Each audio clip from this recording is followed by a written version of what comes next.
you guys sleep well last night? If the answer is no, let me hear you. If it's yes, let me hear you. If you wish that you could have stayed up all night just hanging out, let me hear you. That's so mixed. That's so mixed. Oh, my goodness. I got to tell you about my boys last night, but I never really told you about my wife. Carrie and I met at a church event. I was older, she was younger, and it was magical.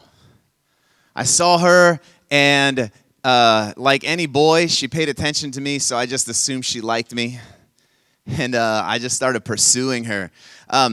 She and I would go to youth group events, and I would just try to hang out with her. I remember one of the first times that she spoke to me. We were on a ski trip in Ohio, and we don't really have mountains in Ohio, but it was a mound, and it was a real ski, like, what do they call those?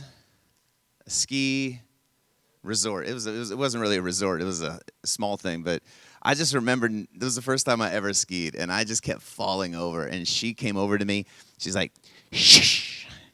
I'm on the ground. She goes, what are you doing? And I'm just like, I can't get up. And she goes, okay. And she just went away.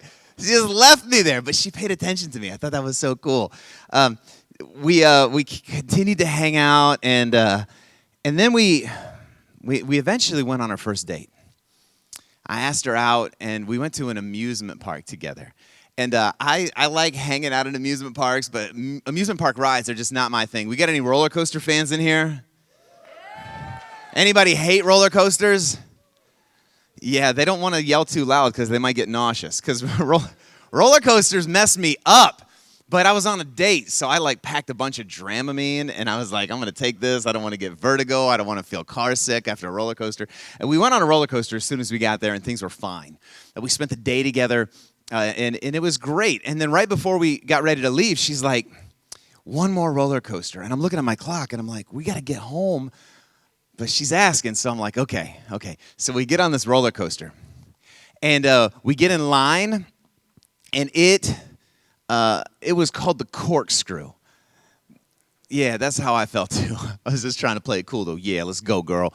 And so we get in line, and I'm waiting, and I'm getting a little nervous. I'm like, man, I haven't taken any Dramamine for a long time. I wonder if I'm going to make it. And we get on the corkscrew, and this thing, I had only been on roller coasters that just went like this, but this one had 6 loops.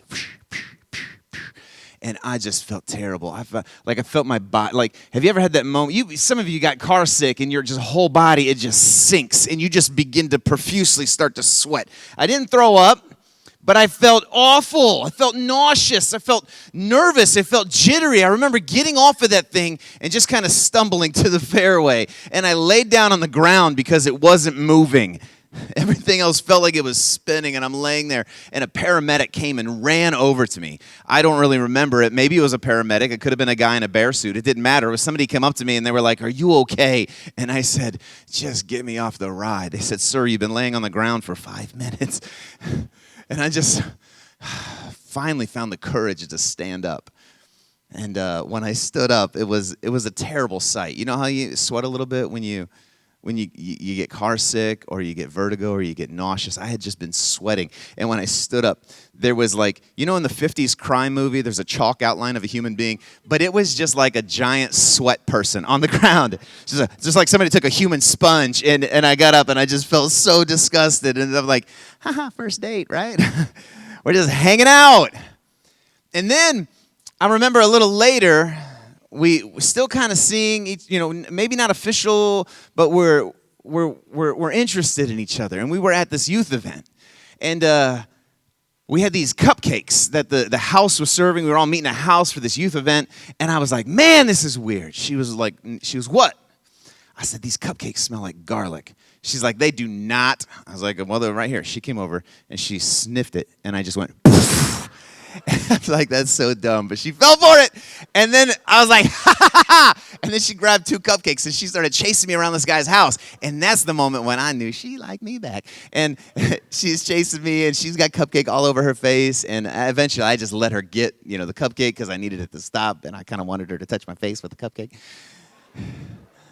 And then we went upstairs and people got mad. The homeowner was not impressed at all. We started dating each other. And I just do quirky things. So for Valentine's Day, I gave her a balloon and a spatula. I don't know, I just did.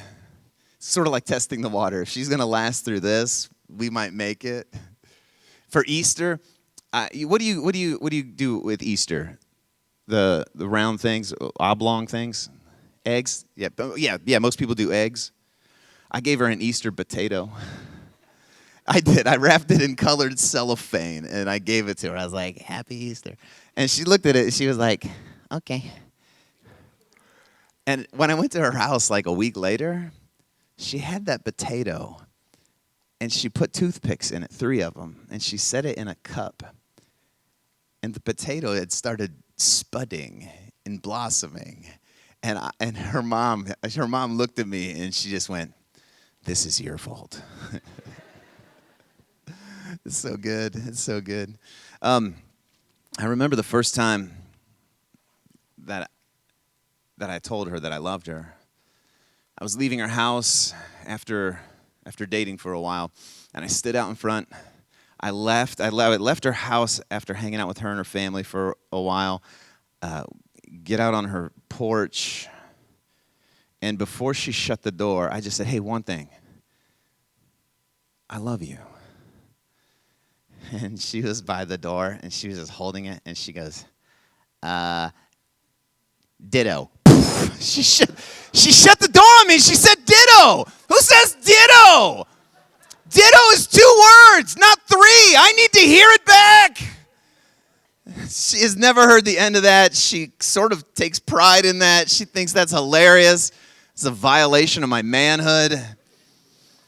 But we were in a process from the moment we kind of saw each other to kind of getting to know each other, to kind of pursuing each other, to dating each other, to the point where I was able to, and she was able to say that I love you, that we love each other.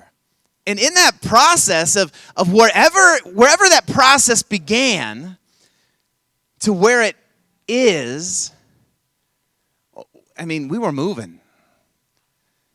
But there was a point somewhere, maybe around in here, where we knew each other, we were pursuing each other to where we really wanted to call each other something. Boyfriend, girlfriend, dating, exclusive. Some of you, we call it a DTR. DTR. Pop up that slide for me. DTR. You know what that means? Somebody shout it out. Yeah, DTR. Define the relationship. What's happening here? What are we doing? Are we dragging this out? Are you seeing other people? Are we exclusive? There's a time when you define the relationship. I don't know about you. My social media feed is filled with just people doing dumb things and making me laugh. They get hurt or some kind of. Every once in a while, something will pop up with a young lady talking about how she's been dating this guy for 7 years and he's never popped the question. Or some lady who says, we've been engaged for 7 years and he's never set the date.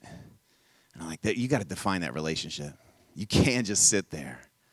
You can't just wait. You can't just wonder. You can't be exclusive when you're not exclusive. And what I hope that we do today, not today necessarily, but today we're going to come a little closer in this process in our conversation about Jesus. Because my hope is that this weekend you would have a DTR with Jesus, that you would define the relationship.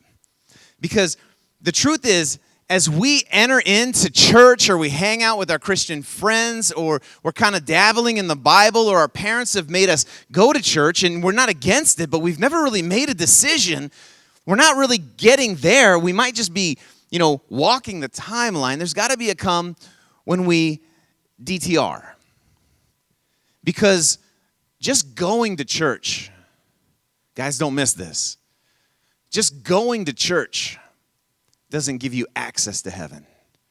Just hanging out with Christians doesn't give you an invitation to eternity with Jesus. You know, just thinking you're going to go to heaven because you go to church is like if you slept in the garage, you think you're a car, right? Like you're not a car because you slept in the garage. You're not going to heaven just because you walk into a church. You sit and listen, and then you go home. You got a DTR. You know, Jesus says, come and see. But the truth is, you and I, we can't come and see all of our lives. We cannot come and see all of our lives. There's got to be a point where we say, you know what? I'm in this for the long haul, or I'm not. I just got to make a decision. And as much as I don't want to invite you or force you to make a decision to follow Jesus or to walk away, what Jesus says is I can't stand lukewarm people. You got to be hot or you got to be cold. And by the way, just as a side note, a lot of churches mess that verse up. Hot or cold doesn't mean be with the devil or be with God. The hot doesn't mean hell and the cold doesn't mean heaven. When you're drinking a drink, don't you like, most of us like milk to be ice cold, right? Come on, let me hear you. You like cold milk? You like cold water? You like cold milkshakes? Do you like hot tea? Some of you like hot coffee? Yeah, both of those are useful. And while some of us are willing to drink room temperature coffee, room temperature water, room temperature milk, hey, listen, room temperature is kind of useless. That's what Jesus is saying. Let's be useful for the kingdom. Let's be hot, let's be cold. Let's not walk on the fence. Let's not be lukewarm. It's time to make a decision. We got a DTR.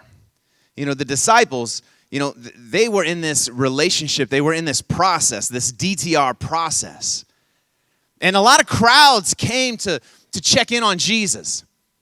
And we need to decide if we are somebody in the crowd just kind of watching Jesus, or if we're like the disciples, all in with Jesus.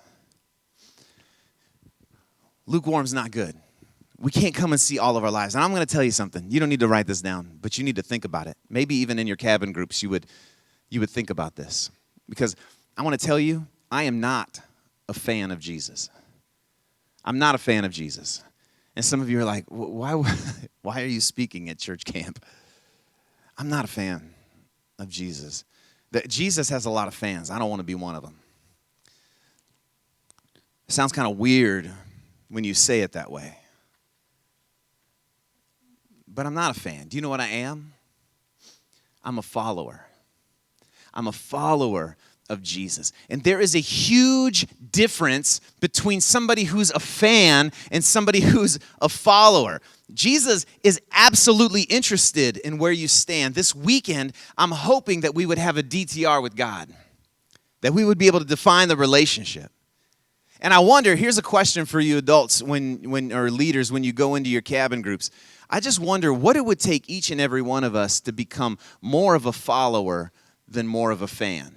What would it take in our lives? Even if we're all in for Jesus, what's that next step that we need? Because we want to be followers. We don't want to just be fans. Fans aren't committed. They're not as committed as you think. After a sporting event, where do the fans go? They go home.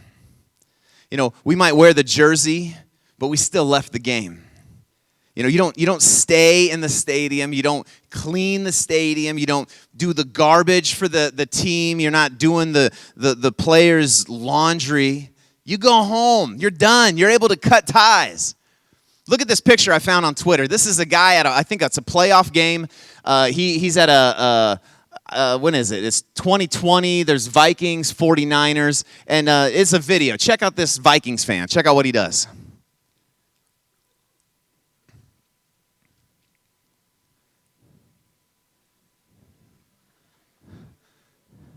I know. I hear the groans already. Do we not have any audio with this? It might not have audio. It's muted. That guy, he came as a Vikings fan, and he left as a 49ers fan. He's like, I don't know who's going to win this game, but I'm going to change jerseys no matter who wins because I want to be on the winning side. That's not a guy who's a genuine follower. That's not a guy who's all in. That's a guy who's fair weather, doing what he wants when it's convenient for him. Here's another trio. They're at a Maple Leaf hockey game. Check this out. Look at how happy they are. Have you seen this? Look at how happy they are. She's taking a selfie. Mom or somebody sitting next to him. Hit play on this. This is a video.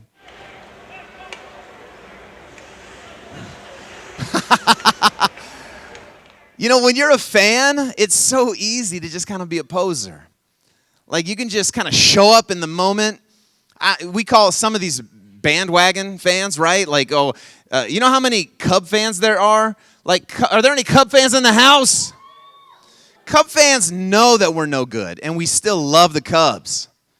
But we got so many more fans when they won the World Series. But those World Series fans, they were probably fans of the next World Series team and the next World Series team.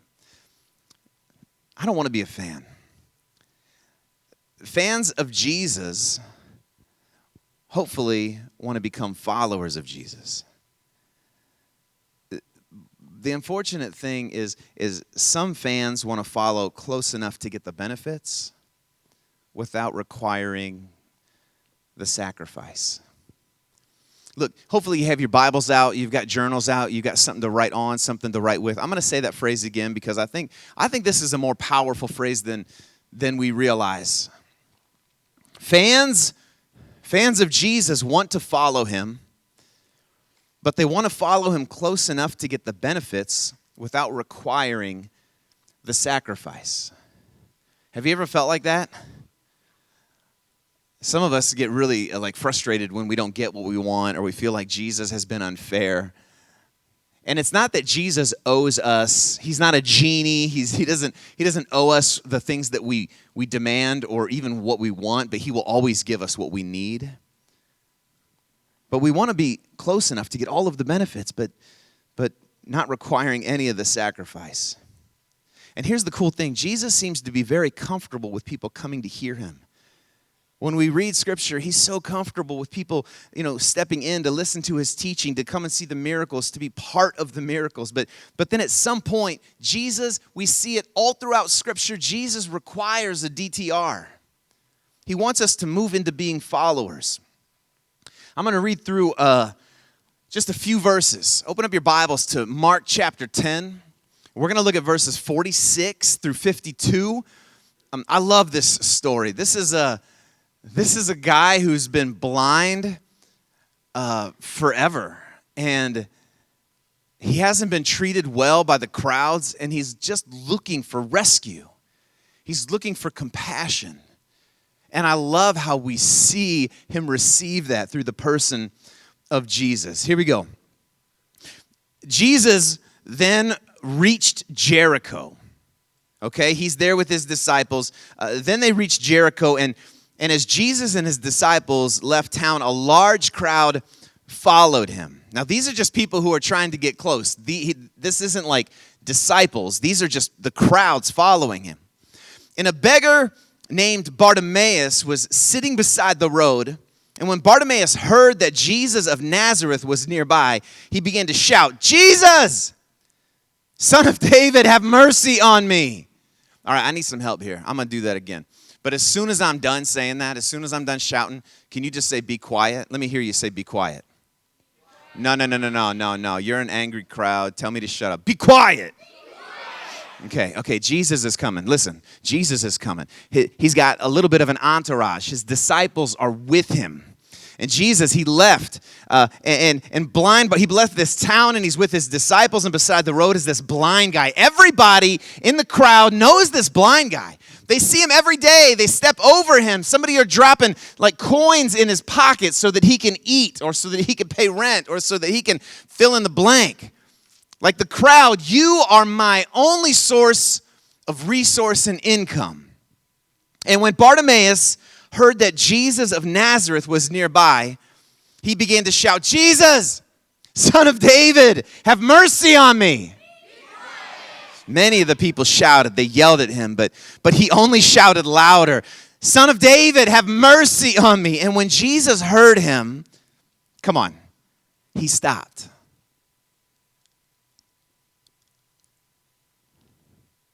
Jesus didn't let the crowd sway him. Jesus stopped. And here's what he said. He said, "Hey, tell him to come here." Over the noise, over the volume, as Jesus is this celebrity with people crowding around him, he says, "Hey, tell him to come to me." So they called the blind man. Cheer up.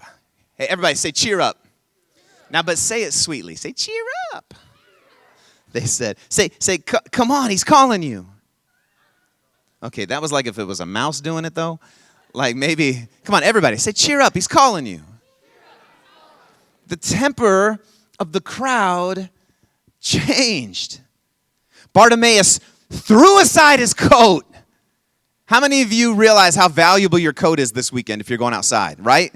Your coat is incredibly important. We're going to get to that. Maybe underline the word coat. He threw aside his coat. He jumped up and he came to Jesus. "What do you want me to do for you?" Jesus asked. "My rabbi," the blind man said, "I want to see." And Jesus said to him, "Go, for your faith has healed you." And instantly the man could see, and he followed Jesus down the road. I got three things here about Bartimaeus and the calling that Jesus gave to him. Okay, because it wasn't just a calling to come and see, it was a literal come and see moment. And when all was said and done, like Bartimaeus followed Jesus. Now, this is so different. The word follow here is so different. The context is incredibly different because while it says he followed him down the road, it kind of seems like he's just somebody in the crowd as the crowds follow Jesus. But the difference is there's a faith element in this encounter. Bartimaeus had a faith that Jesus was able to see and experience. And it was his faith in Jesus Christ that gave him his greatest need. Here's three things. I'd love it if you'd write these down. When Jesus invites you to be a follower, do not wait for the perfect conditions. You're never going to have the most convenient time to drop everything and to start running with Jesus wherever he's calling you. Verse 46 says this: "Then they reached Jericho, and as Jesus and his disciples left town, a large crowd followed him. And a beggar named Bartimaeus was sitting on the side of the road." Like, these men and women were his providers. You know, the money they gave him was his only resource. They gave him food. They gave him clothing. When he was pushing back against the crowd, remember the first time, right? "Jesus, have mercy on me." What did the crowd say? Be quiet. But the anger, the aggression, the silencing, he was risking, hey, don't miss this. He was risking everything because that crowd was in control of him. They're his only resource.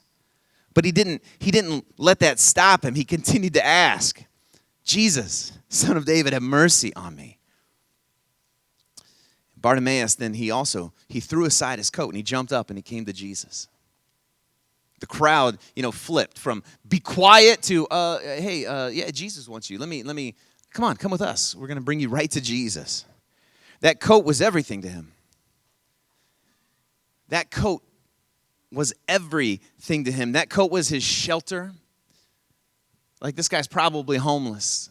That coat was his shelter. That coat was his protection from the elements, from the weather, from the rain, from the sun. And honestly, his coat was possibly his only property. And he threw it aside to run toward Jesus. I wonder what things are in our lives that we would be unwilling to set aside as we follow Jesus. Because this guy, he threw aside everything that mattered to him. Bartimaeus was willing to throw aside everything so that he could follow Jesus. I wonder, what's your coat? Why don't you write that somewhere in your journal? What's my coat? And you might want to put some context by that. You might not remember tomorrow. The context is, what's the thing I'm unwilling to throw aside to follow Jesus.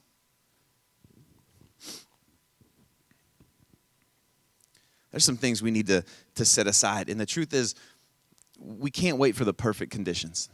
That angry crowd was never going to be an encouragement. He had to take the risk. If his coat was keeping him from Jesus, he needed to throw it aside so that he could get to him as quickly as possible. The crowds might be...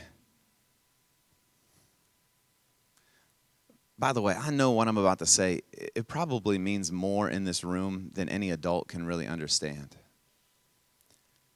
Like your social connection, your relational circle, your friend group, people who are outside of your friend group who somehow, for some reason, have influence over you because they're cool or they're popular or you want to be like them or you want to be in their circle. I understand that there is a social element to being a teenager that's just dangerous to abandon. But I got to tell you, can you just hear me for a second? There's no danger in walking away from a crowd that's not honoring Christ. We feel like it's the only thing we have. And for some of us, we're afraid of what the crowd is going to say when we're pursuing and running after and following Jesus. Bartimaeus didn't care what the crowd said. He didn't care about the popularity, the clout. He didn't care that they might stop giving him resources. They didn't care, or he didn't care that they were angry at him, trying to silence him. He's like, my life needs to be all about this man, Jesus. There's not going to be a perfect condition. You know, all the people you're trying to impress aren't all of a sudden going to just be like cool with you following Jesus. You just got to do it because you know Jesus is going to provide every single need you have in your life. Here's the second thing. Don't worry about what the critics say. Don't worry about what the critics say. There's not going to be a perfect time to jump in. And you can't worry about what people say when you do jump in, when you go all in, when you're pushing back against the crowd. I mean, like when you look at this text, as Bartimaeus is having, like, you're watching somebody experience a DTR right there. My relationship is no longer defined by my need for the crowd, and it's being defined by my need for Jesus. And the crowd's saying, be quiet. But that made him shout even louder, Jesus, I need you. Son of David, have mercy on me. I don't know that you're willing to talk about this in your cabin groups, but it's definitely something to think about. Who are the critics in my life? Who are the critics that might be influencing my drive to be more of a fan instead of a follower? None of us are immune. You know, I mean, as an adult, I still care what people think about me. And there are moments when I go, why am I trying to impress this person? Why am I trying to get this person's attention? Why am I moving in this direction? I'll pray, God, just wake me up. Because for some reason, I've been walking with you, and I've been keeping my eyes on you, and all of a sudden, before I know it, I've turned my back on you, and I'm like, why am I moving this way? I got to stop worrying about what the critics say. And by the way, the critics aren't always saying, you're dumb for being a Christian. I can't believe you're going to church. They might just be saying, hey, let's play some video games. Let's play a lot of video games. Hey, let's spend our entire Saturday. And there's nothing wrong with video games. I mean, depending on which games you're playing. But my point is, even my kids, they have no problem spending all day, and they realize, you know what? We haven't spent any time with the Lord. I've completely, abandoned my Bible today. That doesn't mean for every 5 hours of video games, you got to be in the Bible for 5 hours. But what it means is, how do you give so many hours to whatever your thing is, and you're not even cracking the book. You're not praying. You're not spending time with your, healthy spiritual habits. We can't worry about what the critics say. And sometimes the critics are just pulling us towards something. They're not really, pushing Jesus away. They're just pulling this other thing closer to us. We often turn, here's the third thing. We got to stick with it through the good and the bad. And we often go to Jesus mostly when things are bad, when you need something, when you're in trouble, right? Am I right? Maybe it's just me. I turn to Jesus when times get hard. When a test's coming, do you pray? Some of you realize that pop quiz and you pray real quick. So when a test comes, say pray. When a test comes, I've seen it. When you know that you're going to get in trouble with your parents, that's right, some of you do. Like things are rough. I'm going to run to Jesus. Somebody in your family's in the hospital, you're praying. One of your friends are mad at you, and some of you aren't into this, right? That's okay. Maybe that's not your thing. Maybe you run to Jesus all the time, which was what we really hope happens. Because it's a real dangerous point when we're only running to Jesus when we need something from him. Because the truth is, when life is good and we feel like we don't need him, or life is good and we're forgetting about him, we still need him. We need Jesus in the moments to celebrate. We need Jesus in the moments when we're having trouble and experiencing pain and hardship and when we're not prepared. We can't just run to Jesus through the bad. We've got to run with Jesus through the good and through the bad. Bartimaeus didn't just follow Jesus long enough to be healed from his blindness. It says he was healed from his blindness. His faith healed him, which means there was a transformation. Bartimaeus went from come and see to literally come and see, and he started to come and follow Jesus. There was a DTR. It wasn't Bartimaeus got his sight and then he went and started his own LLC. He started his own business and now he's this multimillionaire. It was, you know what? As soon as he got his sight, what did he do? Look at the text. When he got his sight, what did he do? Come on, shout it out. When he got his sight, what did he do? Yeah, he started following Jesus. Bartimaeus started following Jesus. He followed after him. He went with him. And I love what Jesus says. I love what he says to Bartimaeus. He says, what do you want me to do for you? Oh, that's a dangerous question for a teenager. If Jesus said, what do you want me to do for you? How would you respond? Remember last night's question? What do you want to get out of this weekend? What are you here for? What are you here for? What are you hoping happens this weekend?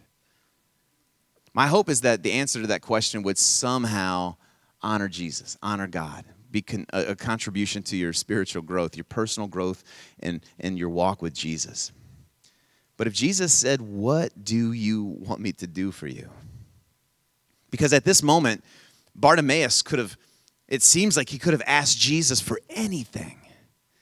And he asked Jesus for his sight. Bartimaeus don't miss this in the text.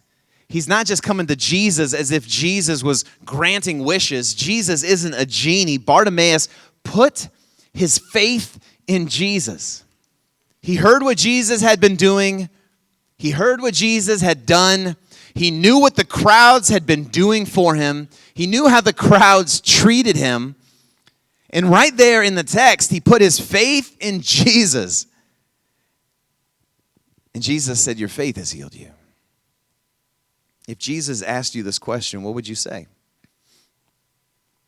This isn't a story of a guy getting what he wants. I see this as a guy who started putting his faith in Jesus. He starts pursuing Jesus, and then we get to watch Jesus provide for him. Maybe somewhere you'd write this. Jesus hears the cries of hurting people. Jesus hears cries of the lonely, the desperate, those who are experiencing pain and trouble. Jesus hears the cries of hurting people, needy people, desperate people.